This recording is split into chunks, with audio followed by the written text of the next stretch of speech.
सवाल मेरा ये है कि फजर की सुन्नतें रह जाएं तो फर्ज के बाद फौरन अदा की जाएं या फिर सूरज निकलने के बाद, और क्या फजर सुन्नतों की कज़ा है? फजर की जो सुन्नतें हैं, तो अगर जैसे जमाअत खड़ी है, पहली रकात चल रही है, तो आम तौर पे पहली रकात जब इमाम साहब पढ़ रहे हों और मुक्तदी इस दौरान आता है, तो वो इमाम के सलाम फेरने से पहले पहले जमाअत में शामिल हो सकता है। ठीक है। तो इस ऐसे मौके पर वो सुन्नतें पढ़ ले, और सुन्नतें पढ़कर जमात पा सकता हो तो पहले सुन्नतें पढ़ ले।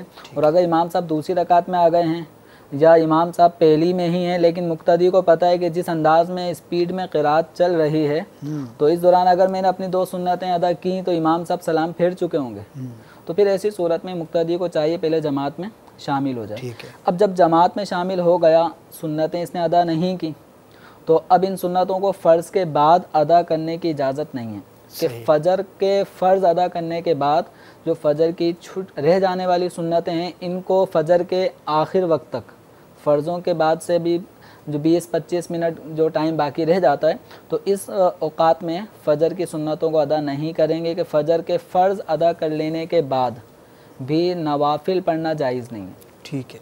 हाँ, फ़जर का जो फ़र्ज़ अदा करने से पहले का वक्त है, उसमें सिर्फ फ़जर की 2 सुन्नतें पढ़ी जा सकती हैं, उन सुन्नतों के अलावा और कोई नफिल नहीं पढ़ सकते। और फ़जर के फ़र्ज़ अदा करने के बाद अब सुन्नतें पढ़ने की भी इजाज़त नहीं है। अब क्या इसकी क़ज़ा करेंगे?